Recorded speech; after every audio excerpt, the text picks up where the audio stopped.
तो जो बात सुने उसको आद्योपांत। एक सज्जन एक श्रोता ने तो मुझसे कहा कि आपकी कोई कोई बात अच्छी इतनी लगती है कि मैं उसी पर चिंतन करने लगता हूँ, आप क्या कह रहे मैं सुनता ही नहीं। हमने कहा बहुत योग्यता का लक्षण न मान लीजिएगा। का उसका अर्थ है कि कथा तो आदि से अंत तक अनेक रूपों में आती है, उसको पूरा तो समझिए कि क्या बात कही गई। तो इसका अभिप्राय यह है कि हमारा कर्तव्य है कि हम पूरी तरह सुने, और सुनने के बाद शीत ऋतु माने क्या होता है उस पर विचार करना। सुना, इतने दिनों तक मैंने सुना, ये बातें कही गई, कथा में आई, इसमें हम जीवन में, क्योंकि कथा में अधिकारी भेजते अनेक प्रकार की कथाएं कही जाती हैं, और उसमें फिर वो व्यक्ति को यह सोचना है कि हमारे लिए कौन सा इसमें से ऐसा कथा का स्वरूप है कि जिसे हम जीवन में अपने साधना में उतारने की चेष्टा करें।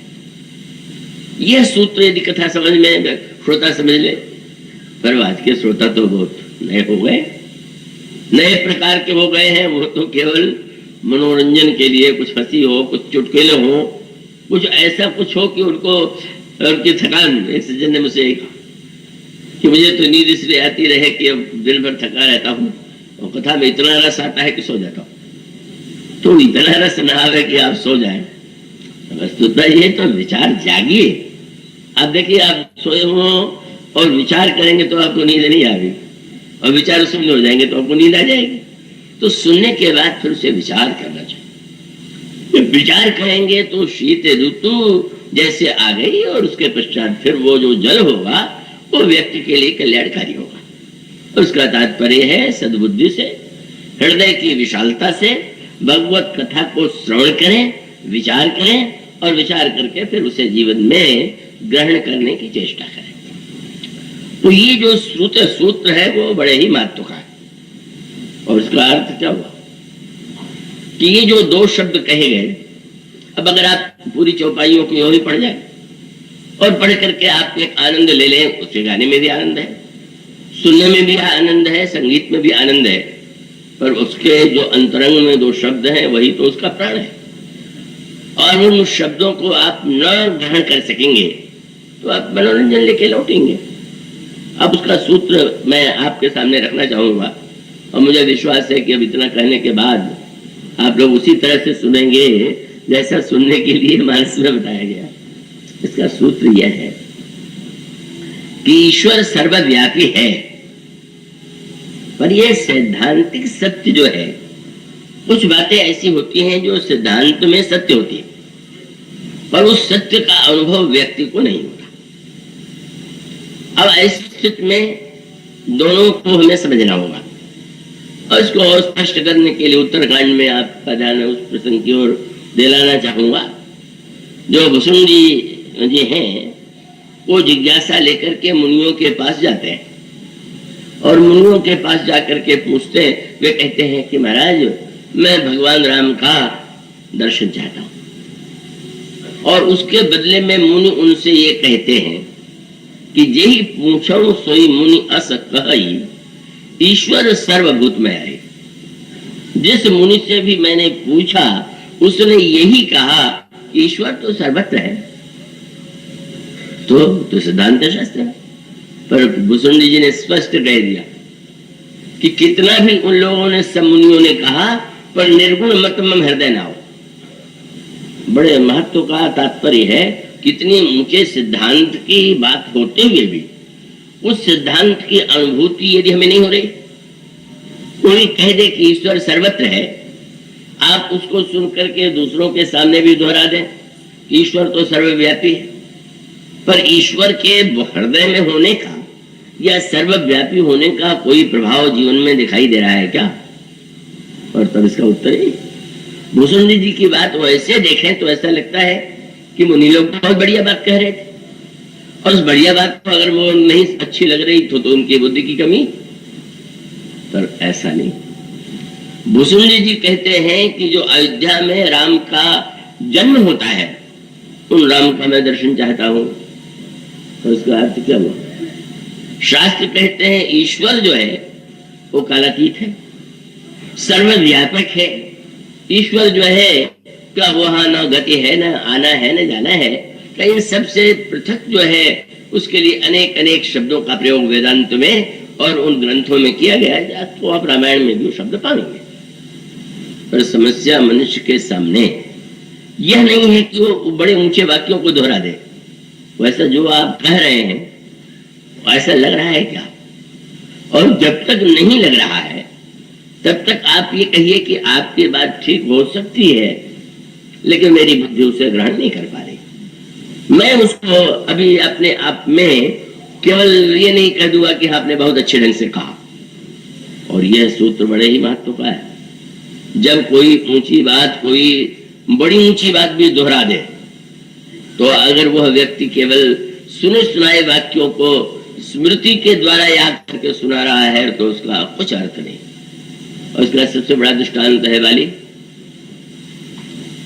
सुग्रीव ने गर्जना किया, बाली तो गर्जना को सह नहीं सकता, लड़ने के लिए चल पड़ा। बाली की पत्नी तारा बड़ी बुद्धिमती, उसने अपने पति वाले के चरणों को पकड़ लिया और पकड़ करके कहा कि पतिदेव, आपने गर्जना सुनी? किसकी गर्जना है आपको सुनाई पड़ा? बाली ने कहा, मैं नहीं पहचानता। अरे वो सुग्रीव गरज रहा। नहीं महाराज, ये सुग्रीव की गर्जना थोड़ी है। क्यों? बोले आज तक सुग्रीव कभी आपके सामने गरजा? जीवन भर वो आप बाद में पहले भी छोटे भाई के रूप में आपके सामने गरजने का सवाल ही नहीं, और बाद में भी आपके डर के मारे भागता रहा। पर आपकी गर्जना के अर्थ को समझिए, उसकी गर्जना में उसका स्वर नहीं है। किसका स्वर है? बोले सुनु पति जी नहीं मिले वो सुग्रीवा, ते दो बंधु तेज बल सीवा, कौशलेश सुत लक्ष्मण रामा, कालो जीत सकहि संग्रामा। सुग्रीव ने जिससे मित्रता किया है वे राम और लक्ष्मण इतने बलवान हैं कि मैं समझती हूँ काल को भी हरा सकते हैं। और उन्हीं का बल पा करके गरज रहा है। उस गर्जना में राम का बल तो आपको सुनाई दिया कि नहीं सुनाई दिया? तारा ने बड़ी बुद्धिमानी की बात कही। पर कई लोग जो होते हैं दो तरह से किसी को नीचा दिखाते हैं। किसी की बात को नीचा खंडन कर दीजिए तो बेचारा उदास हो जाएगा, मेरी बात खट गई। और कुछ लोग इतने चतुर होते हैं कि सामने वाले की बात काटते नहीं, जो बात उसने कही उससे भी ऊंची बात कह देते, मैंने तुम मुझसे ज्यादा नहीं जानते हो। तो रावण काटने की कला में निष्णात और बाली जरा अधिक कलाकार था। उसने तारा की बात को काटा नहीं कि नहीं तुम सही नहीं कह रही हो, बहुत बलवान नहीं है राम और लक्ष्मण, तुमको क्या भ्रम हुआ है? रावण तो यही कहता है कि क्या कह रही हो। वो तपस्वी जो वन छिना हुआ वन में भटक रहा है वो क्या मुझसे लड़ेगा? पर बाली की भाषा क्या थी? हंसने लगा। तारा तब तुम राम को नहीं जानती हो। तुम जब कहती हो कि वो काल को जीत सकते हैं तो तुम मानती हो कि बड़े बलवान है। तारा कैसे तुम बात कर रहे हो? अरे वो तो मनुष्य है ही नहीं, वो तो साक्षात ईश्वर है। तारा अवाक रह गई। अच्छा तुम मुझसे अधिक जानते हैं? तो फिर तारा ने कहा कि महाराज मैं तो उनको बलवान समझ के रोक रही थी, और जब आप उनको ईश्वर समझते हैं तो फिर उसको ईश्वर के जानने का क्या फल होना चाहिए? ये कसौटी। किसी व्यक्ति ने जाना तो जानने का फल होना चाहिए। और इसलिए लिखा हुआ है कि जानने के बाद क्या होगा? बोले राम कृपा बिनु सुनु खबर आई, जान न जाई राम प्रभुताई, और जाने बिनु न होई परतीति, बिनु परतीत होई नहीं प्रीति, और प्रीत बिना नहीं भगत दृढ़ाई, जिम खगपति जल की चकराई। जानेगा तो विश्वास होगा, विश्वास होगा तो भक्ति और प्रेम में दृढ़ता होगी। तारा का तात्पर्य था कि मैं तो मनुष्य मान करके रोक रही थी कि आप लड़ने न जाइए, पर जब आप कहते हैं कि वह तो साक्षात ब्रह्म है तो महाराज से जानने का अर्थ सुन लीजिए बाली से। मैं जानता हूं कि वो ईश्वर है, इसीलिए मुझे डर नहीं लगता। क्यों नहीं लगता? ऊंची भाषा बोला। कहा बाली सुनो भीरु प्रिय, अरे तुम तो बड़ी डरपोक हो, ना समझो। ईश्वर का लक्षण तुम नहीं जानती हो? ईश्वर तो सम है उसकी दृष्टि में न कोई अच्छा है न बुरा है। और ऐसी स्थिति में मैं राम ईश्वर है तो मुझ में और सुग्रीव में कैसे भेद करेंगे?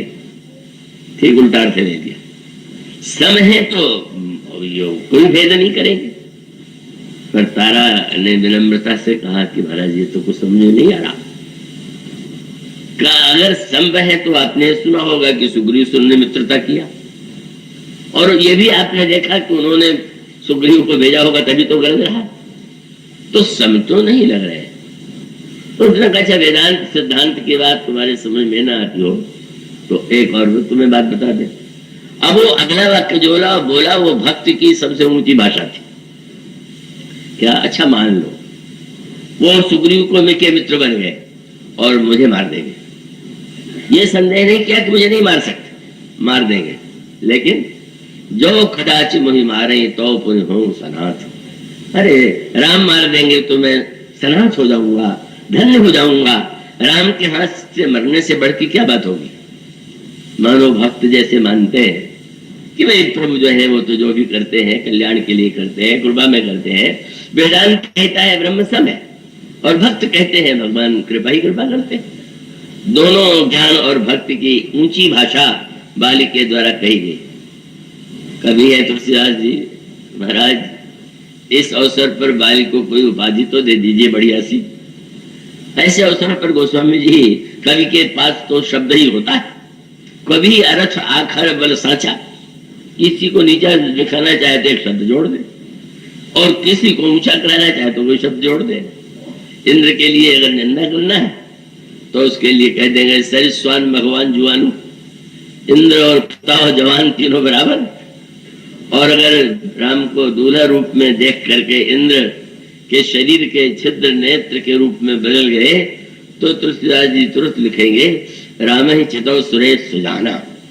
इंद्र बड़ा सुजान है तो कहीं सुजान कह रहे हैं, कहीं कुत्ते से तुलना हो रही है। दोनों बड़ी विरोधी बात है। पर यहाँ पर बाली के लिए इतनी ऊंची भाषा सुन के यही भाषा मारीच ने कही और तुलसीदास जी प्रसन्न हो गए। भगवान के मारीच के लिए गोस्वामी जी ने ऊंची से ऊंची भाषा का प्रयोग किया, जिसमें मारीच को यह लगा कि आज अपने बाण से प्रभु मेरा वध करेंगे। और तब गोस्वामी जी इसके लिए शब्द लिखते कितना सुंदर है। अस जिय जान दशानन में संगा चला राम पद प्रेम अभंगा। राम के चरणों में उसका अभंग प्रेम वो कहते हैं। और बाली लड़ने जा रहा है, ये कह करके जा रहा है कि भगवान अगर मार भी देंगे तो सनाथ हो जाऊंगा। तो लिखना तो यही चाहिए कि बहुत बड़ा भक्त है या बहुत बड़ा ज्ञानी। पर कवि जी तो भीतर बैठ के देखते हैं।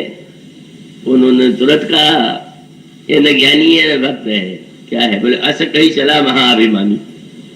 कवि की ही आप देखेंगे कैसे शब्द का चुनाव किया, न ज्ञानी न भक्त।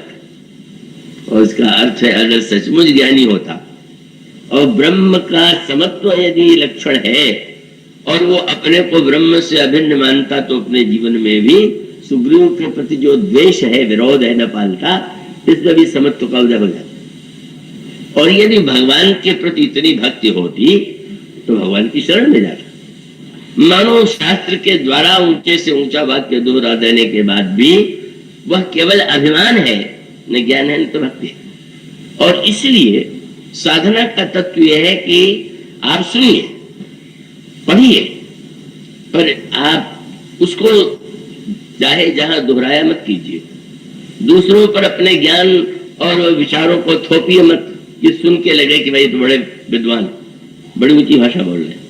इसलिए ये भक्ति शास्त्र का सिद्धांत है।